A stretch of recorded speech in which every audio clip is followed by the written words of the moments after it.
We live in the realm of reality, but truth is always elusive.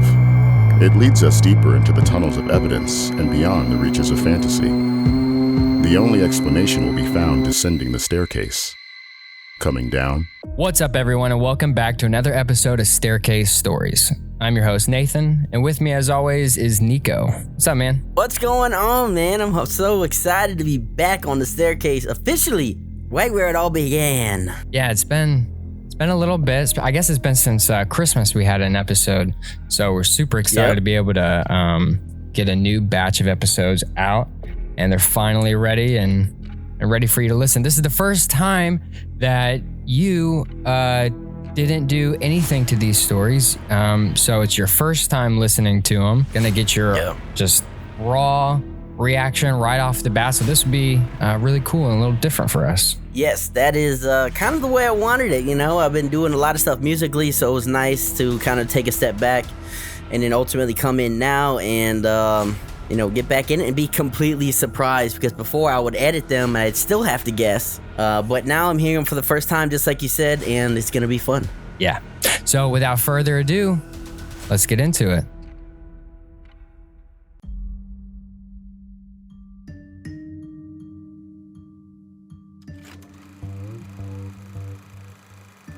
Ever witness a crime? Think twice before you run to report it, as Mr. Reese finds out the shocking consequences of his testimony in the interrogation.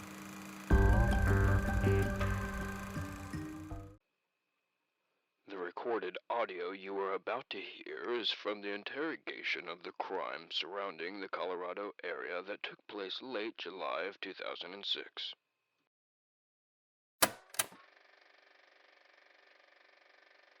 We appreciate you coming down to the station to give us your testimony, Mr. Reese.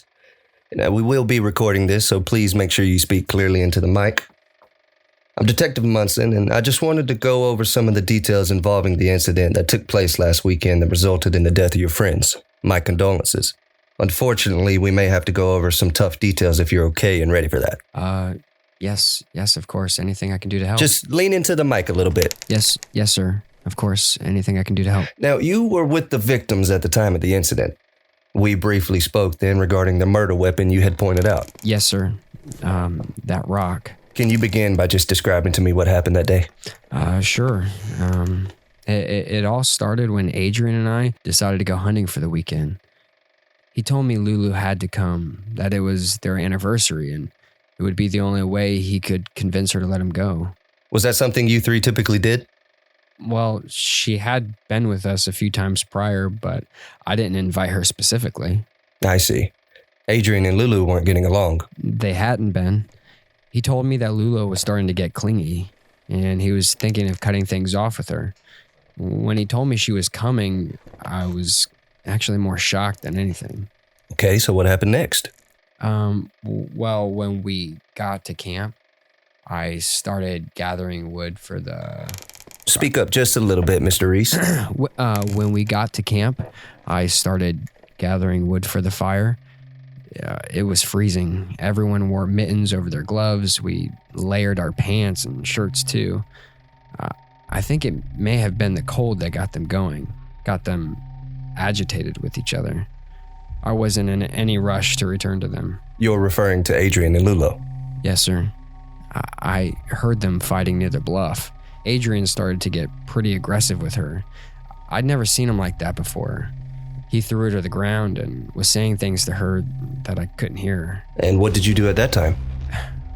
Well, I mean, it's really none of my business. I figured he was going to cool down. Maybe, he just needed to show her whose boss is all. I don't know. But when he went for the rock, I knew he was planning something bad. And before I could rush out from the woods, he started... He... Go ahead, Mr. Reese. We need to know what happened. He killed her. He beat her face in with the rock. It was awful. She let out a scream. I'll never forget it. I ran out from the bushes and confronted Adrian. I tried to stop him, I swear, but I was too late. I just kept asking him, what did you do? What did you do? But he just told me that he had to do it. And then he jumped off the bluff. Why do you think he would do that? I don't know. I keep asking myself that. Maybe because I watched him kill Lulo? Either he couldn't live with what he just done, or maybe he couldn't live with knowing I knew the truth. What did you do next? Well, I ran over to the edge and looked over. His body wasn't moving. I kept yelling for him, but he just laid there. It felt like hours passed before I called the police, but it was probably just minutes. I'm pretty sure I was in shock. When you all got there, that's when I pointed out the rock to you, the one he had used to kill Lulo. And this rock, you sure he used it? Yeah. There was blood and hair all over that rock. Nobody else there with you three? No, sir. It was just us. Mr. Reese, a part of our meeting today is in regards to the murder weapon used. We found something very interesting on this rock you pointed out to us. Okay. What? We found Adrian's fingerprints on the rock. Okay. I'm sorry. I'm confused. That's a good thing, right? Sir, we found Adrian's fingerprints on the rock. Right. I figured since he was holding it as he killed Lulo that there would be his fingerprints on it. Yes, sir. Stephen Reese, you're under arrest for the murder of Lulu Gonzalez and Adrian Carmike. What? You have the right to remain silent. Wait. What? Anything you say will be used against you in the court of I law. didn't do this. You have the right to an attorney. Get off. If you cannot Get off afford me. an attorney, you will be appointed one. Detective Munson, why was he arrested? Fingerprints, officer. Fingerprints. Adrian was found at the bottom of that bluff wearing gloves, which means Mr. Reese put Adrian's fingerprints on that rock after he killed both of them.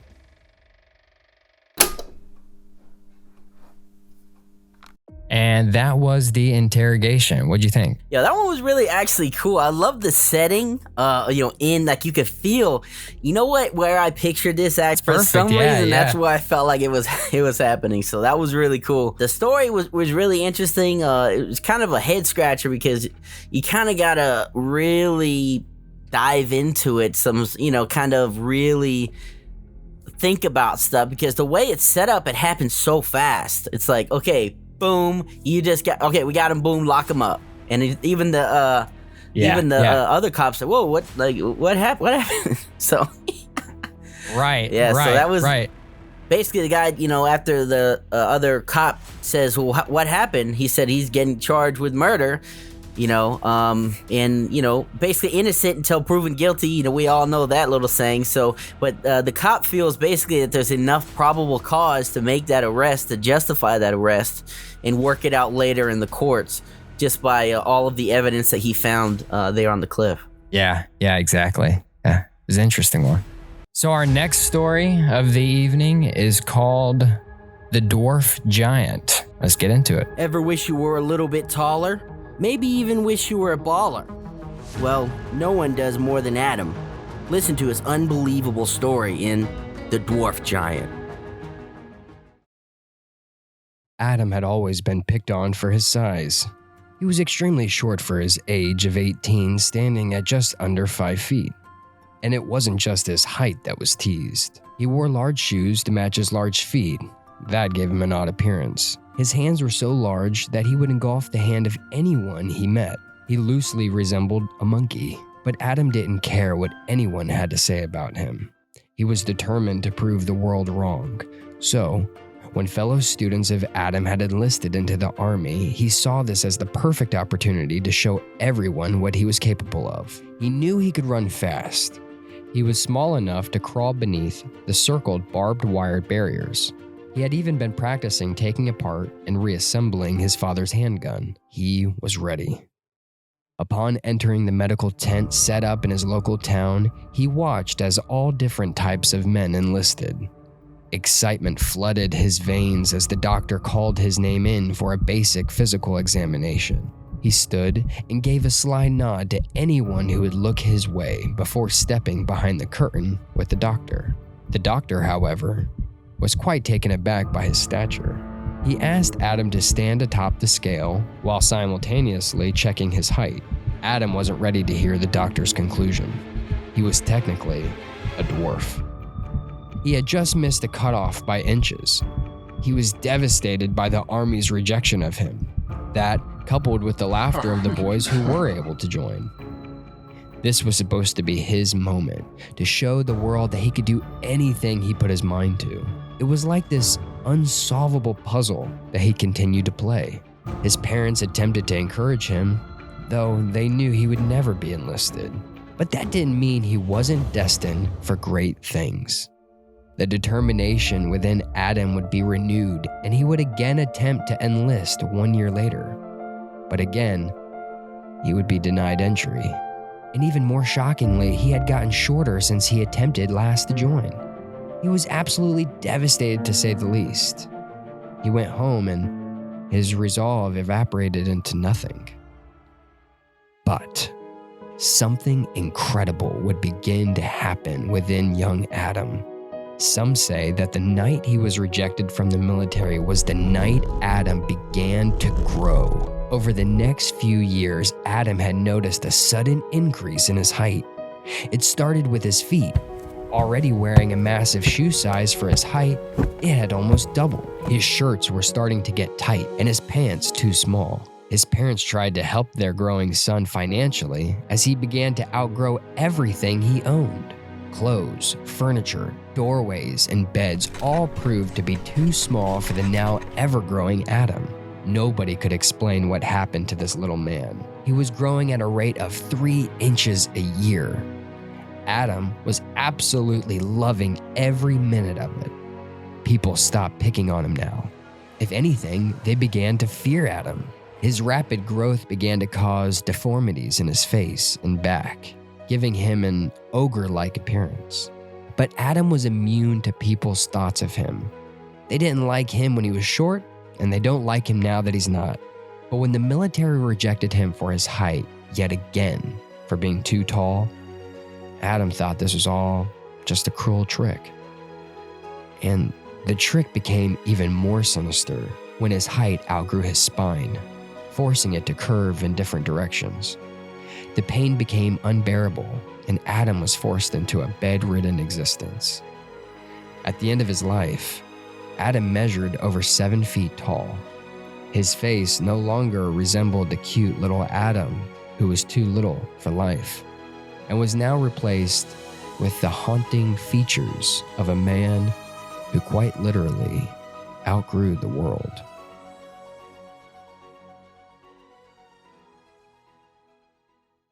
And that was the Dwarf Giant. Man, that was a really interesting one, man. You know, that one had a whole feel of like Hogwarts and like Harry Potter and all that sort of stuff. Especially with the music.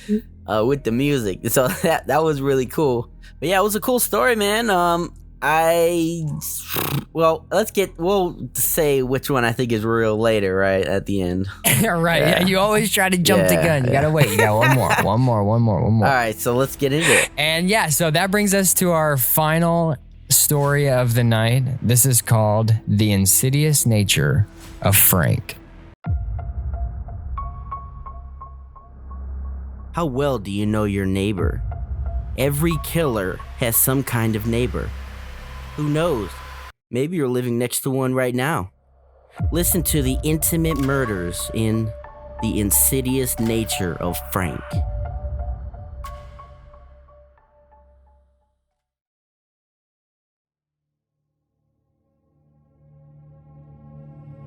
The room had finally fallen into darkness as the teen made her way into bed for the night. It was decorated typical Danny's 17-year-old girl.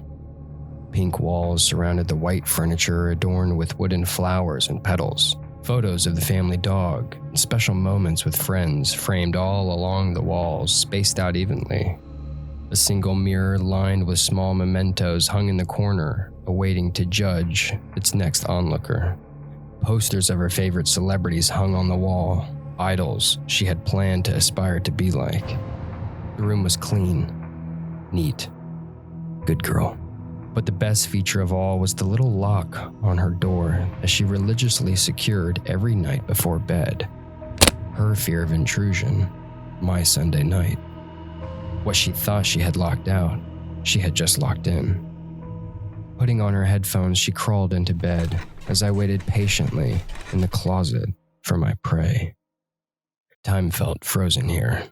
My senses heightened. I could hear my heart beating. Could anyone else hear it too? It's difficult to tell whether I'm hearing my own pulse or the blood pumping through the veins of my victim. At this point, I'm barely containing the predator.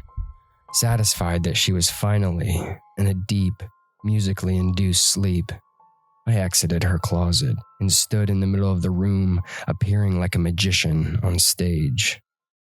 I gently took my seat at the foot of her bed, and so, closing my eyes, my ritual began. I can smell the cool breeze coming off the foggy lake in my childhood backyard. The birds chirping their song, the wooded area lathered in fungi and dew. Funny how this beauty contradicts my insidious nature. And it is just that, my nature. I am 11 again. The family cat we've had for 6 years lay in my lap. As I sit here holding my furry friend, something begins to tug at my subconscious. Something I must release. A predator clawing its way out of the deep recesses of my mind. I feel my eyes fall into an empty gaze. My hand slide to its neck just above his collar. I squeezed with a grip tighter than I believed possible. Euphoria takes over as its lifeless body takes rest. I look up with eyes renewed. The sky is red. The ground is red. My hands are red.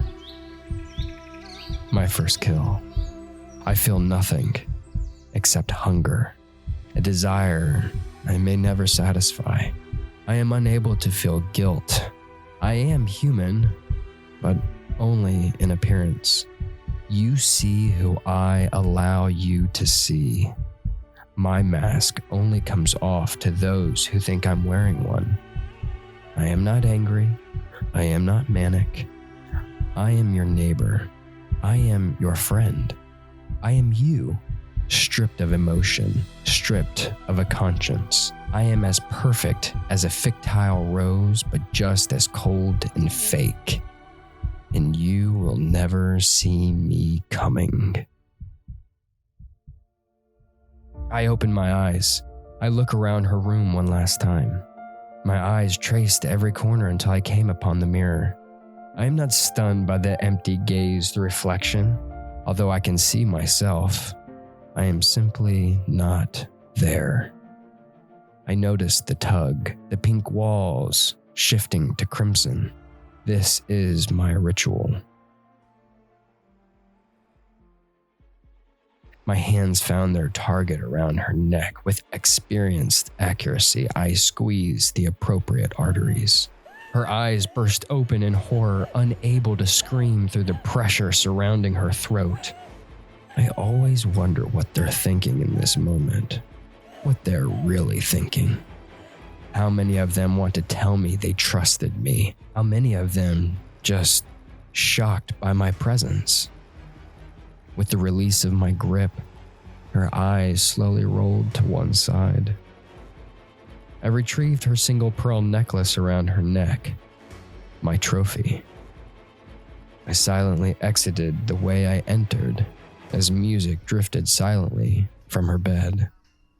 Clean, neat, red.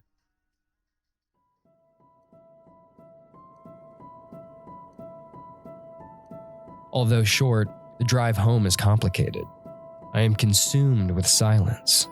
I desperately long for the sounds of blood pumping through veins, but the predator is satisfied, for now.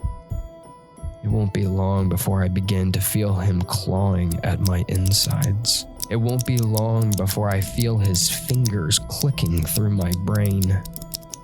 Until then, my mask must return. I enter my suburban house quietly. I don't want to wake the baby. The next ritual begins. Upstairs, my wife sleeps. I kiss her cheek and lay the necklace beside her new gift. "Are you coming to bed?" she asked so sleepily. Oh, so blinded by her emotions for me. I lie. I tell her I love her. I tell her what I always tell her. I'll be up for a while. I just have a few more papers to grade. Yep, so that was The Insidious Nature of Frank. What'd you think, man? Yeah, man, that one was really like chilling to the core. Like, my hairs were standing up almost, And I gotta ask, I know we just talked about Dexter, but was that inspired by Dexter at all?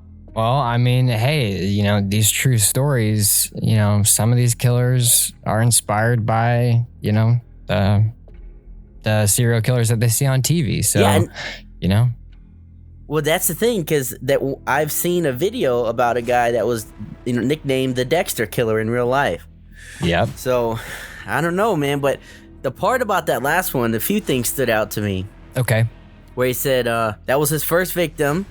Also he got the predator inside he's trying to keep buried down. And also at the end, when he comes home and says his baby's sleeping, his wife is sleeping, and he has to grade more papers. Like, is this guy a teacher? What? Yeah, exactly. Yep, he's a teacher. That's the crazy. And he says, I wonder what they're thinking in this moment, just shocked by my presence, or they're like, Mr.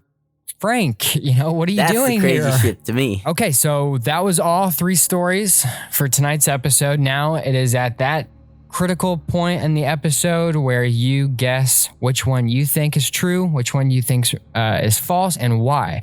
So without further ado, what do you think? All right, so I think probably I'm gonna narrow them down, and I'm gonna go fake, true. So first one, we got to go with the last one. So the insidious nature of Frank, I think, is fake. Why? Okay, because there's a couple reasons. So. And also for the same reasons, I think it could be true. So that's a really hard one. I wouldn't be shocked. I wouldn't be shocked if it was true. Let's just say that.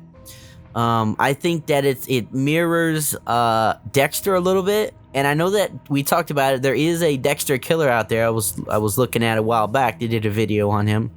So that very well could be it. It flows. I don't know how to. It's weird, dude. I don't know how to explain it. But I just feel like that one. I feel like that one is fake. But it's an amazing story. Yeah, some of the most, look at Ted Bundy. He's works with the female, the young females, and then he ended up being like, the killer of all those females, So, what do you think about the interrogation? Could that one be, is that one of your candidates or what? Yeah, I mean, that's one of the candidates too, because, that is not like insane or anything. I'm sure that happens all the time. People trying to set other people up. That's hard. This one's hard because even if that particular case is not real, I guarantee there's a million other cases that fit that profile the same way. You know what I'm saying? Right. So that's what makes it really hard. Makes it difficult to write as well. Yeah. Yeah. So I'm gonna choose. I'm going to go with my gut on this. I'm going to say interrogation is fake and the dwarf giant is real. All right, you ready for the big reveal? Let's go. You've been wrong the last couple of times, so let's hope that you break your streak this time. You ready? Let's go. You're right. You're finally right. Yeah. The dwarf giant. Okay, so I have a little bit of explaining to do with this particular episode. The interrogation. This is a riddle I heard, and I tried to formulate it into a story that, kind of So that's why it sounds kind of weird, and you're kind of like, I gotta think about this one. That's because it's a riddle, and at the end of the riddle, you're supposed to say, why did he get arrested? Well, he got arrested because he put the fingerprints on the rock, and then the guy was found with gloves at the bottom. So it's a riddle. Oh. So that one's obviously fake. And then the Insidious Nature of Frank is actually a story that I wrote in college. So about 10 years ago, I wrote that story, and I finally was able to bring it to life.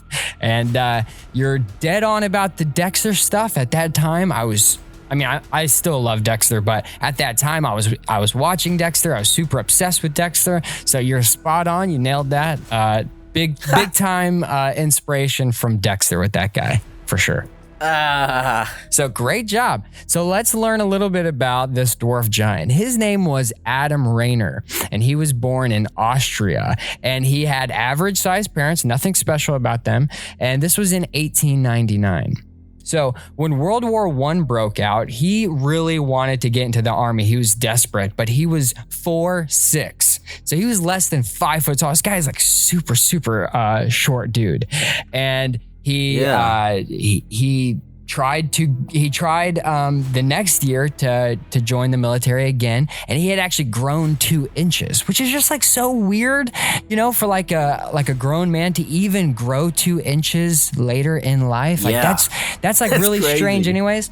And meanwhile, the whole time, this guy had like gigantic hands and gigantic feet for his size, for being shorter than 5 foot. He had these big old feet, big old hands. Like when he shook people's hands, he could literally like wrap around them a couple of times, So here's something to put in perspective for you. 3 years after he was rejected from the military, his foot had doubled in size. It went from a size 10 to a size 20. His height remained relatively static during that time. And to put this into perspective, the basketball player Shaquille O'Neal wears a shoe size of 23. Damn. So imagine having a size 10 and then like in 3 years you wear the same size shoe as Shaq. Okay, that's a little bit shorter than Shaq, but still insane, right? Yeah, dude. So over the next decade, he grew from 4'10" to 7'1" over a short span of about 10 years, which you would think, okay, that's a long time, but this is an adult growing. This is insane. Yeah. This does not happen. Super strange. So, and he was technically a dwarf. He was a proportional person, but he, just by the standards of height wise, he was considered a dwarf. And gotcha. And then by his growth spur, he was now considered a giant by his size.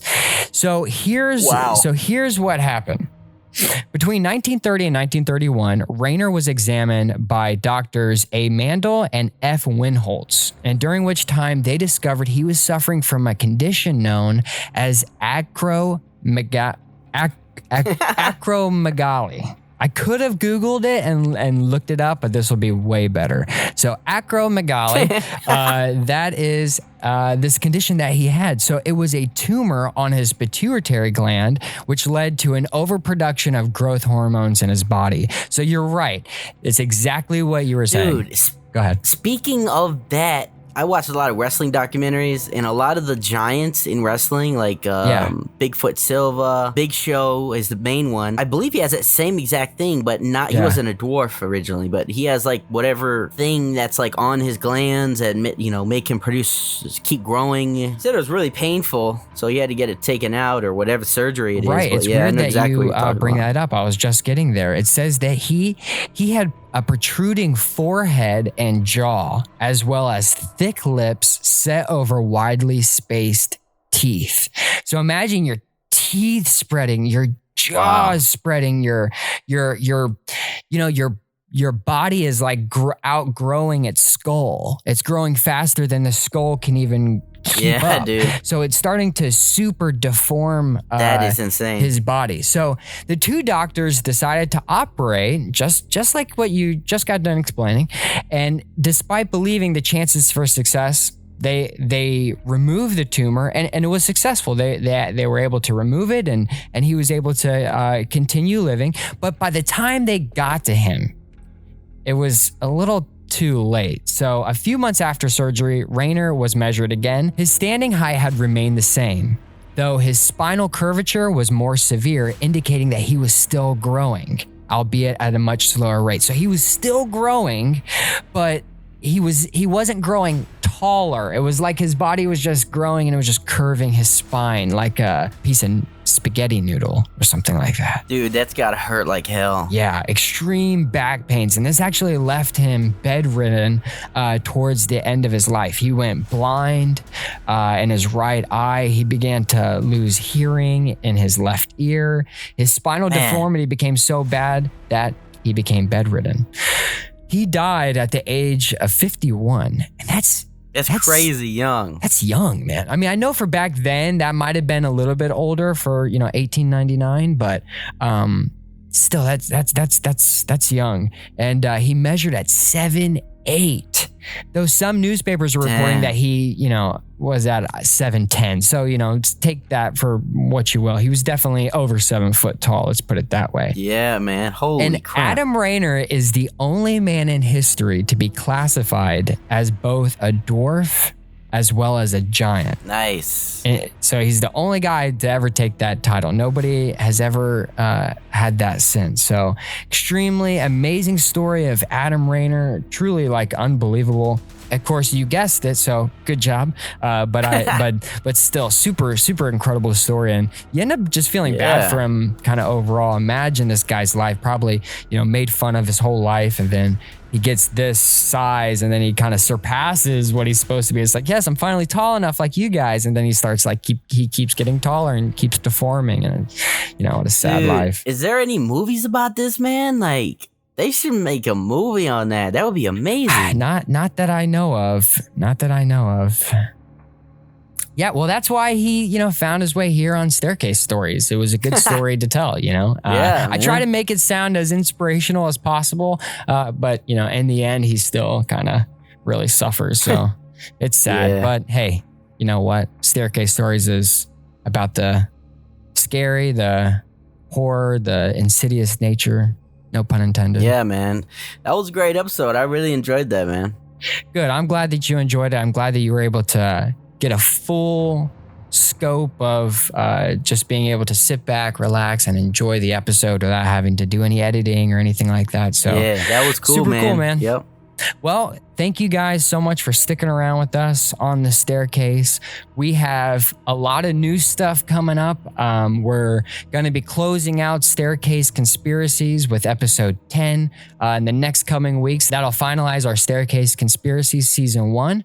And then we have a big announcement coming soon for a new thing that we have going on. And then when that ends, we'll bring back Staircase Conspiracies. So just a lot of new things coming, and I just wanted to kind of give everyone a heads up. Yeah, man, that's really exciting, bro. They ain't ready. They ain't ready, dude. They are not ready. It's going to be pretty magical. Let's put it like that. Yeah, it's going to be a lot of fun. It's going to be a lot of fun. Man. All right, everyone. Thank you, and see ya. All right, guys. Later. Be safe. Peace.